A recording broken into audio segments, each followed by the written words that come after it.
طارق پیا شاہ طارق پیا. کہتے ہیں نا زندگی آمد برائے بندگی، اور زندگی پہ بندگی شرمندگی.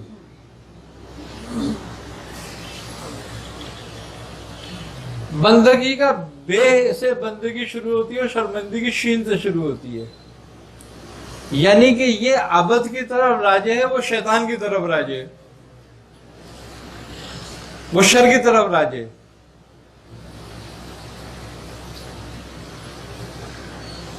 یعنی کہ بے بندگی کی زندگی جو ہے، شرمندگی کا مقصد یہی ہے کہ اگر بندگی تجھے بندہ نہیں بنا رہی اور خدا بنا رہی ہے تو پھر تو شر میں مبتلا ہے. کیونکہ تکبر کس کو جیب ہے؟ اس ذات کو جس کی کوئی مثل نہیں. اسی لیے اس کو تکبر ہے نا کہ اس کی کوئی مثل نہیں ہے، اور جس کی مثل ہے اس کو تکبر کیسے؟ تو اس کی حقیقت بندگی میں ہے، وہ بندہ بننے میں ہے. اور کہتے ہیں بندگی کا بے جو ہے اس بات پر ہے کہ بندہ بندے سے نا امید ہو جائے.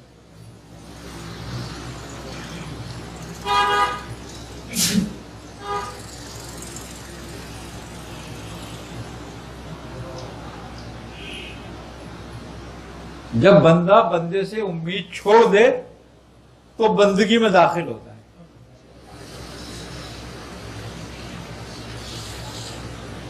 اور جب تک بندے کو بندوں سے امید رہے، جب تک سمجھ لو یہ بندگی میں داخل نہیں ہوا.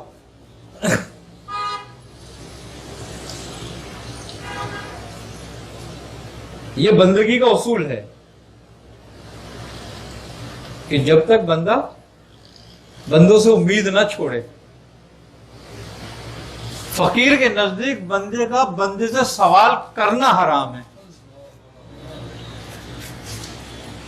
وہ حرام اس چیز کو سمجھتے ہیں کہ اگر بندہ بندے سے سوال کرتا ہے تو حرام ہے یہ اپنی حاجت کے لیے. جبکہ بنا بشر بشر ہے، بشر کی ضرورت ہے، اصل ہے. لیکن وہ یہ کہتے ہیں کہ یہ جو سلسلہ ہے یہ الٹا ہے. اللہ چاہے کسی بندے کو بھیج دے تیرے پاس تیری مدد کے لیے، مگر تو بندے سے سوال مت کر، تو اپنے رب سے ہی سوال کر. جب تیری مدد کرانی ہوگی تو کسی کو بھیجے گا، اور جب کسی کو بھیجے تب بھی اس سے سوال مت کر کہ جیسے ابراہیم نے کرا.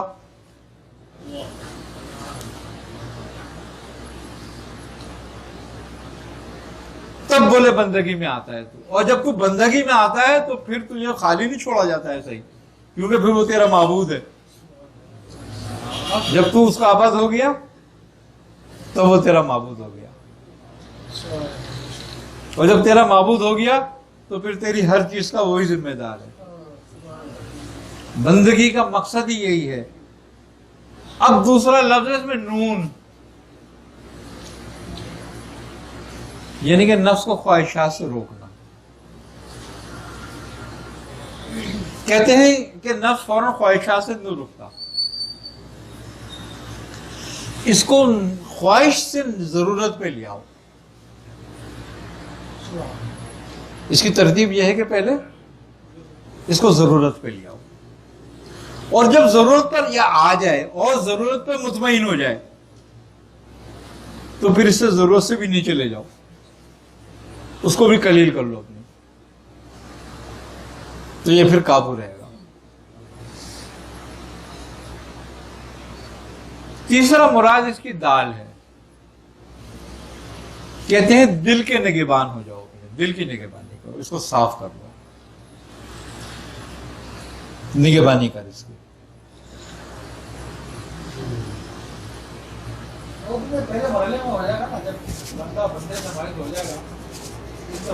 بالکل صاف ہو جاتا ہے، لیکن پھر بھی اس کی نگرانی ضروری ہے.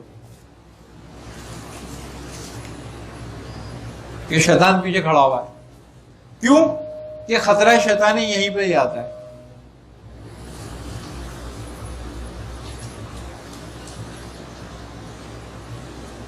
پھر کہتے ہیں کہ کاف سے مشتق ہے اس کا مطلب ہے کفایت کرنا، کہ اپنے رب کو ہی اپنا کفیل بنا لے، کہ رب المشرق والمغرب لا الہ الا هو فاتخذہ وکیلا.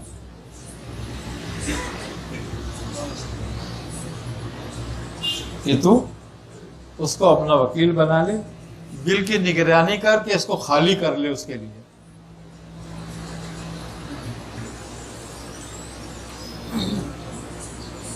آخر ہے یہ اس کا کہ ایسا یاد میں مشغول ہو جا کہ وہ تبدل علیہ تبدیلا، کہ اس کے سوا سب فراموش ہو جائے. جب یہ 5 کام پورے کرے گا تو بندگی میں داخل ہوگا.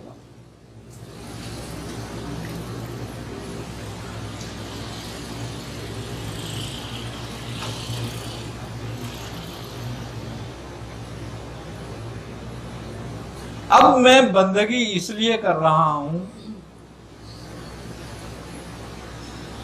کہ لوگ واہ واہ کریں، تو خواہش نفس کے لیے کر رہا ہوں.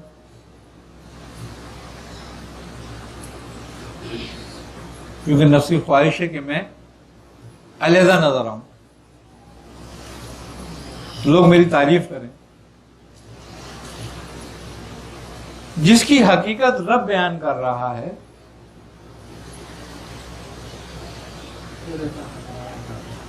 خلق الانسان من علق، ہے نا؟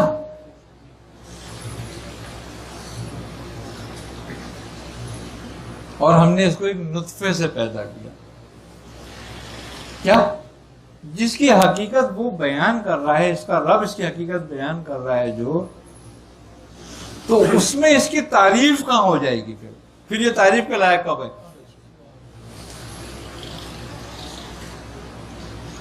اور یہ اپنی تعریف کرانا چاہتا ہے، تو یہ تو شرک کر رہا ہے نا، کہ اس کے مقابل کھڑا ہو رہا ہے جس کی تعریف ہے،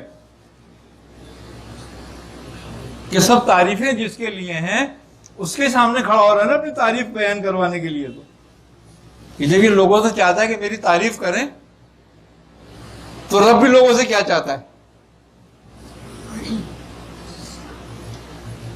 یہ سب تعریفیں اللہ کے لیے. تو بندہ اپنی تعریف چاہتا ہے کہ میری تعریف ہو. تعریف اس کی جس کی اس نے بیان کر دی.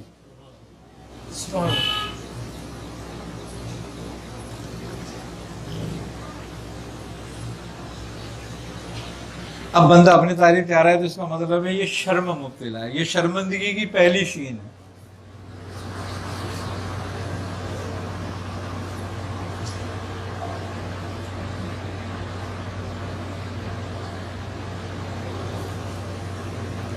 دوسری بات کہ متقی اور تقوی سے یہ اپنے ثابت کرنا چاہتا ہے کہ میں تعریف کے لائق ہوں، کہ میں متقی ہوں. اس کا مطلب ہے یہ شرمندگی کی رے ہے، ریاکاری میں مبتلا.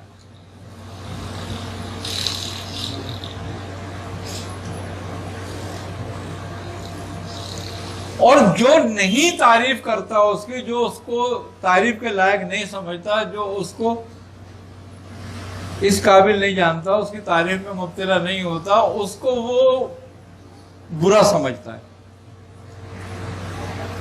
اس کو اپنی بارگاہ میں نہیں رہنے دینا چاہتا.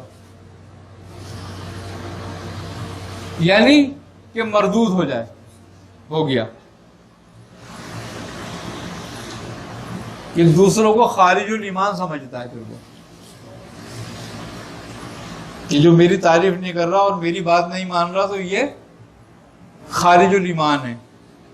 تو کفر پلٹتا ہے، مردودیت پلٹتی ہے اس پر. جو مردود نہ ہو اس کو مردود کہا جائے تو خود مردود ہو جاتا ہے. تو یہ میم ہے شرمندگی. اس کا نفس ہوا میں مبتلا ہو جاتا ہے، اپنی تعریفوں میں مبتلا ہو جاتا ہے.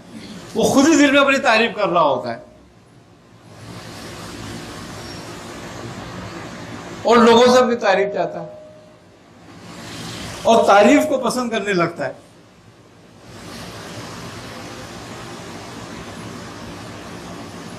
تو یہ شرمندگی کا نون ہے.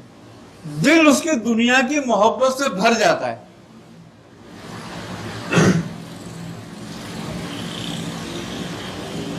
اور اس کے بدلے ہر طرح کی عیش و آرام چاہتا ہے. وہ آسائشوں کو خواہش مند ہو جاتا ہے. تو یہ شرمندگی کی دال ہے.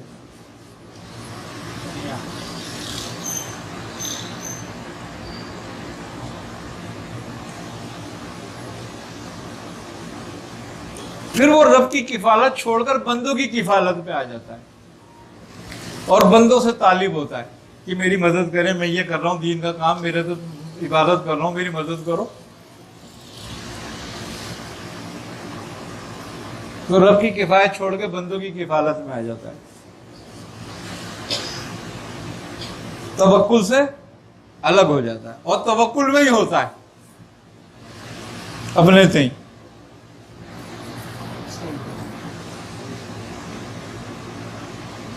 اور یہ شرمندگی کی گاف تھی اس کی.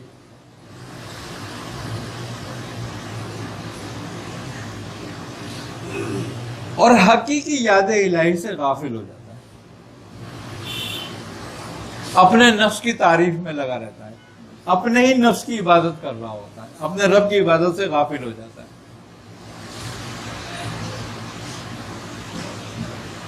تو اس کو کہتے ہیں شرمندگی. تو اب ہم اپنا موازنہ کر سکتے ہیں خود کہ ہم بندگی میں ہیں یا شرمندگی میں ہیں.